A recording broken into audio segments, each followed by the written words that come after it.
자, 야곱의 품삯 제안을 받은 라반은요, 아주 얄팍한 꾀를 냅니다. 그것은 자기의 짐승 무리 중에서 얼룩진 것이나 점이 있는 것의 그 짐승들을 다 따로 구별해내서 야곱에게 맡긴 게 아니라 자기 아들들에게 맡겼어요. 그러니까 이제 야곱은 어떻게 해요? 순전히 하얀 양떼들과 하얀 염소떼만 기르게 된 것이죠. 자, 이 라반의 이러한 조치는 우선 자신의 염소와 양떼가 야곱의 염소와 양떼와 섞이지 않게 하기 위한 조치였어요. 자, 왜냐하면 결국 얼룩지고 점이 있는 짐승이 하얀 짐승과 교배하면 얼마든지 똑같이 얼룩지고 점이 있는 새끼가 태어날 수 있기 때문이죠. 그래서 이 가능성을 원천적으로 틀어막은 것이죠. 자, 그래서 야곱이 먼저 제안했지만 이 라반이 계산을 해보면 이제 이 유능하고 실력 있는 야곱을 야 이제 공짜로 부려먹게 생겼구나 라고 이제 그렇게 기대할 수가 있게 되었어요. 그리고 공짜로 부려먹기만 하는 게 아니라 지금까지 라반이 이 계산 빠른 사람이 왜 야곱을 고향에 못 가게 만류하고 붙잡아주고 또 이렇게 다 허락한 것일까요? 그가 고백했잖아요. 하나님이 너를 축복하심으로 내 재산이 크게 늘어났다라는 것을 라반도 알고 있단 말이죠. 그러니까 공짜로 부려먹을 뿐만 아니라 야, 이제 내가 큰 부자가 되겠구나라고 기대했던 것이죠. 자, 그래서 야곱이 치는 짐승떼와 자기가 치는 짐승 사이에 사흘길, 여기서 말하는 사흘길이면 하루 이틀 사흘이 지난 다음에 먼저 자기가 떠나고 야곱 너는 사흘 뒤에 떠나라 라고 했는데 이제 그 거리가 이제 학자들이 계산을 해보면 약 짐승을 끌고 하루에 이동하는 거리를 생각해서 3일을 더해보면 약 한 100km 정도 돼요. 자, 그래서 혹시라도 짐승들이 섞여서 일어날지도 모르는 두 떼 간의 교미를 철저하게 막았던 것이죠. 자, 그런데 오늘 야곱은 거기에 아랑곳하지 않습니다. 대신에 그가 취한 방법이 무엇인가? 사실 이 야곱이 행했던 방법은 당시의 사람들 그리고 당시에 양을 치는 이 목자들 사이에서 널리 쓰였던 유행했던 방법입니다. 근데 결과적으로 말씀을 드리면 이 방법들은 사실은 과학적인 근거가 전혀 없어요. 자, 이 버드나무, 살구나무, 신풍나무의 이 푸른 가지들이란 것은 다 말라 죽은 가지가 아니라 살아있는 생가지를 잘라왔다라는 것이에요. 그래서 그것들의 껍질을 벗겨서 얼룩을 흰 무늬를 내었습니다. 자, 그리고 그 껍질을 벗긴 가지들을 가지고 와서 양떼가 먹는 그 개천의 물 구유에다가 그 나뭇가지를 세워서 양떼들이 그 가지를 보면서 물을 먹고 교미를 하도록 만들었다라는 것이죠. 근데 그렇게 흰 무늬를 낸 가지를 보면서 교미를 하면 새끼를 얼룩진 것, 점 있는 것, 이런 아롱진 것을 낳게 된다라는 보장이 없단 말이죠. 근데 오늘 야곱이 그렇게 했더니 결과가 어떻게 되었습니까? 그가 기대했던 대로 정말 얼룩얼룩한 것과 점이 있는 것과 아롱진 것을 낳게 되었어요. 그래서 이 전후 과정에 있어서의 연관성은 사실 전혀 없습니다. 과학적이지도 않고요.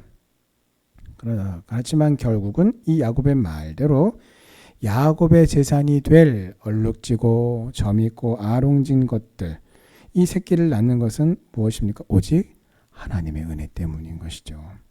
그래서 이것을 누구도 잘 알았냐면 야곱도 알았어요. 그래서 오늘 이 30장 이 너머에 31장에 넘어가면 야곱이 자기의 아내들에게 뭐라고 말을 하냐면 맞아요. 내가 사용했던 그 방법 자체에 뭔가 신통력이 있어서 내가 외삼촌하고 계약한 대로 이런 점 있는 것, 아롱진 것, 얼룩얼룩한 것들이 많이 늘어난 게 아니라 이 모든 것은 다 하나님의 은혜 때문이다 라고 그도 그렇게 고백합니다.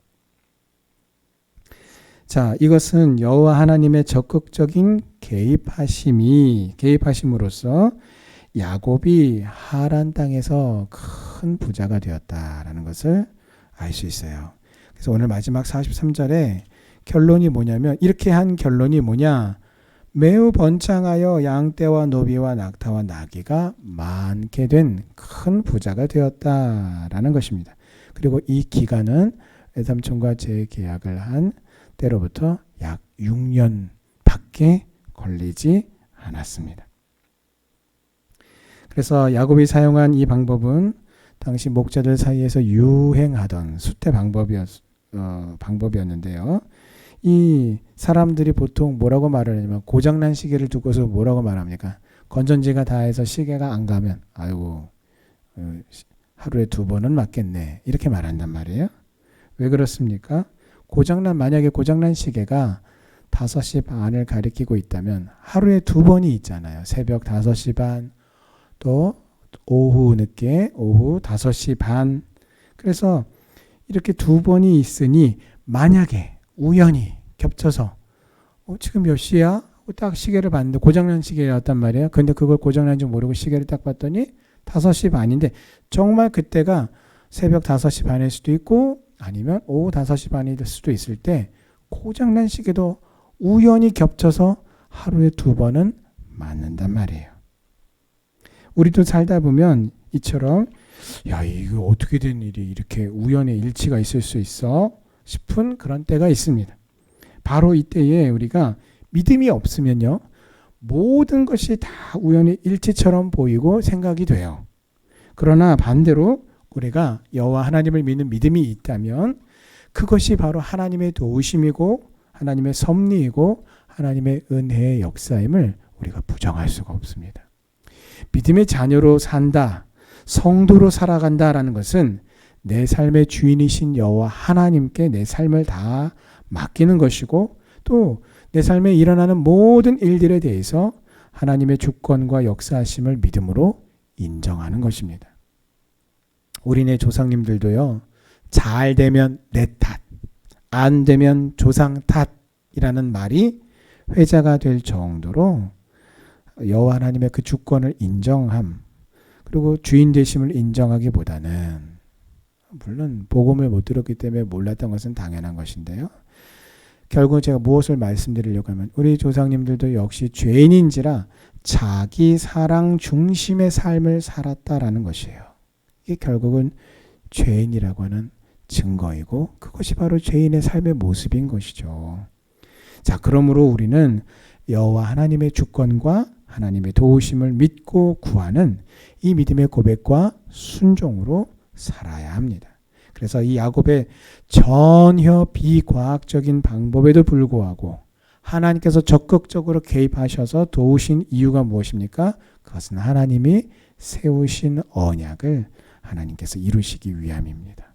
자, 그러므로 오늘 우리가 기본적으로 방금 앞서서 우리가 하나님의 주권을 인정하며 살아야 됩니다, 하나님의 도우심을 우리가 믿고 인정하며 살아야 됩니다 라고 그렇게 말씀을 나누었잖아요. 그런데 그렇게만 단순히 살아서는 안 됩니다. 그것 이외에 먼저 선결되어야 할 우리의 삶의 태도가 있으니, 그것은 바로 우리를 믿음의 자녀로 하나님의 백성으로 부르신 그 하나님 우리를 백성으로 부르시고 우리에게 주신 하나님의 언약, 오늘 나에게 주신 하나님의 언약과 사명, 땅끝까지 부활하신 주님의 예수 그리스도의 증인으로 사는 것으로서 예수님의 재림을 우리가 앞당기고 예수님의 재림을 준비하는 삶을 살아가는 사명이 오늘 우리에게 주어져 있단 말이에요.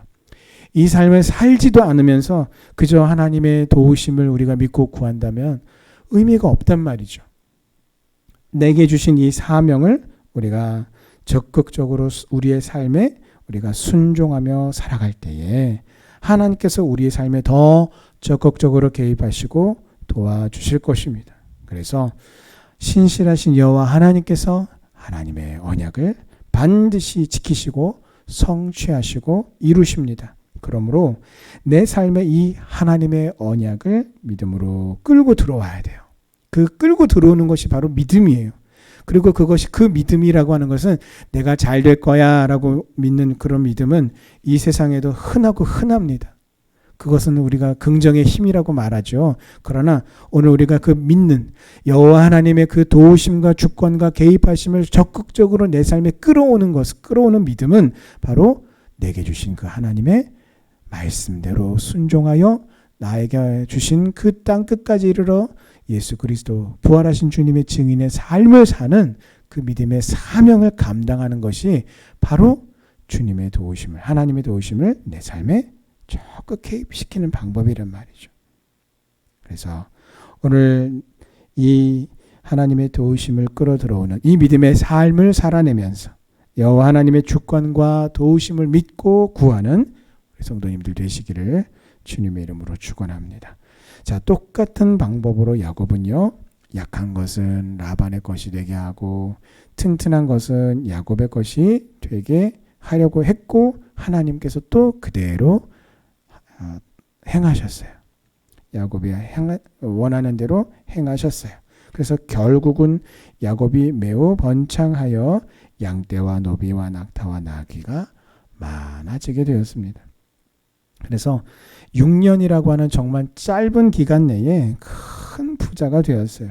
그래서 그가 부자가 된 것은 표면적으로 보면 분명히 수태 방법을, 당시에 유행하던 수태 방법을 통해서 전박이 아롱진 짐승을 많이 얻었기 때문이죠.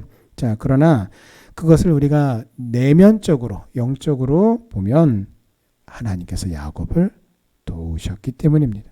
그래서 우리가 앞서서 살펴보았듯이 하나님께서는 언약을 지키시는 분이시기에 번창하여 부자가 되도록 야곱을 도우셨습니다.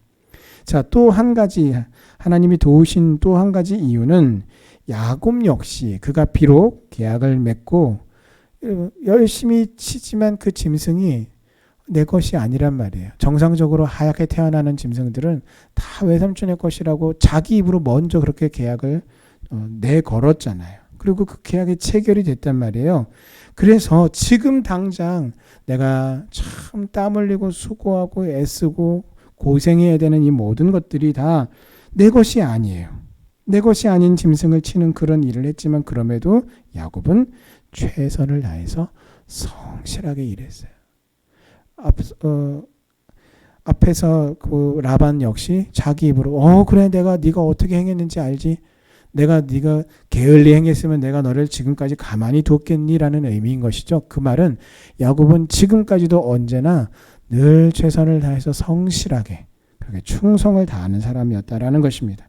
자, 아이고 어차피 하나님께서 축복하실 건데 어차피 하나님이 도우실 텐데 라면서 게으르고 주어진 우리의 사명에 소홀히 하는 사람은 하나님께서 결국 기뻐하시지 않는단 말이죠.